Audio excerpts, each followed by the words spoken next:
Now, winter is knocking on our doors, and with it comes the unwelcome guest of influenza. Is stocking up on vitamins good enough, or will the flu jab be a better choice? Let's discuss how best to prepare for the upcoming flu season with Dr. Sibongile Walaza, an epidemiologist with the National Institute for Communicable Diseases, that's the NICD. Doc, good afternoon. Welcome to today. I mean, many people don't realize that flu can be very deadly during winter. Good afternoon, and thank you for having me. Yes, influenza does cause significant morbidity and mortality.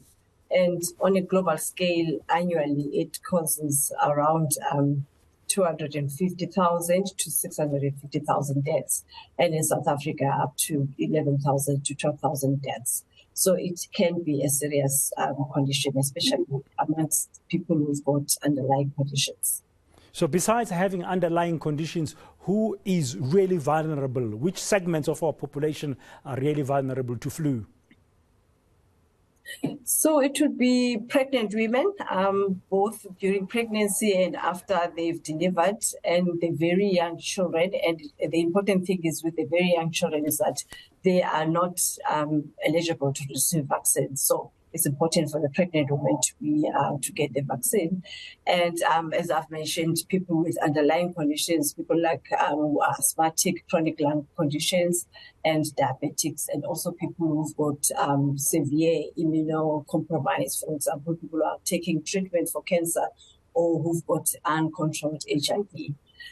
So it's a big group, and also not forgetting the elderly, people who are 65 years and older. So that group of people are at increased risk of having severe disease if they were to get the influenza virus. Yeah, winter is knocking on the door, and the flu circulation in our country, as we know, is highly seasonal. It hits us the most as we move into June, into July, into August. What's the best way to prepare for it so we avoid getting sick? So the single most best way to do it is to get the influenza vaccine.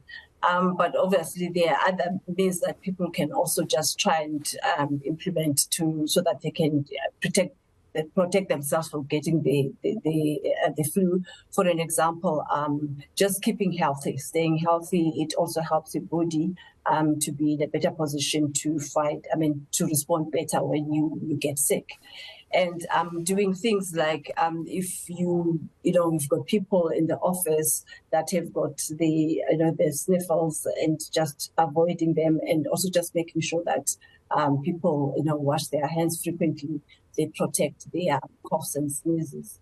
And I think we did see during COVID that all those measures do help in preventing respiratory illnesses, and these are still encouraged people to do.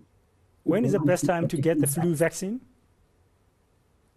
So influenza vaccine is currently available now, but the best time is because, as you've mentioned, that we get our influenza season during our winter months. So it's better to vaccinate before then.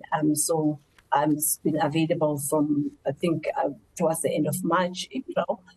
So it's important again to note that it takes about 2 weeks for the person who's received the vaccine to build up good enough immune responses to be able to fight the infection.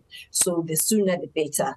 However, it's never too late, even if it's during the influenza season, but if someone is not vaccinated, for them to go and get the flu vaccine. So now is a good time for people to go and get it. I'm just wondering, as we speak about the upcoming winter season, that because of climate change, sometimes the duration of these seasons now are becoming a little bit different, and the cyclical nature of influenza might mean that the winter season might be with us for longer. Therefore, you might want to be protected as well beyond that. Does the vaccine have a time span? An expiry date, so to speak? Once you've been jabbed with it, do you have to get a booster? It's available on an annual basis, and so the recommendation is that for people to get it once a year. And so in terms of the protection, the good. It's best within this 6 months, but it does protect for even longer than that. So as you've said, I mean, the season might be longer. So that's why then we don't say at this point we're stopping to giving people the vaccine. So people who've not received it can still continue getting it. Okay, so the side effects, with the COVID-19 vaccine, people are talking about all kinds of side effects. With the normal flu jab, what are the possible side effects besides feeling the prick, the pain where you've been pricked? Mm-hmm. So overall, it is a safe vaccine. So yeah, so it's just sometimes some people will complain of the redness and feeling the pain even after they've received the vaccine on the injection sites. Some may have a slight, feeling feverish, but then that also resolves on its own. And so the severe side effects are very rare, like things like Guillain-Barré. But so also that's why then for some people who get severe, allergic reactions to eggs, then for those individuals, then the vaccine has to be given in a controlled environment. But overall, it really is a safe vaccine. Doc, thank you very much for your time this afternoon. I was speaking with Dr. Sibongile Walaza, an epidemiologist with the National Institute for Communicable Diseases, NICD, about the best way to prepare for winter. You heard the doc.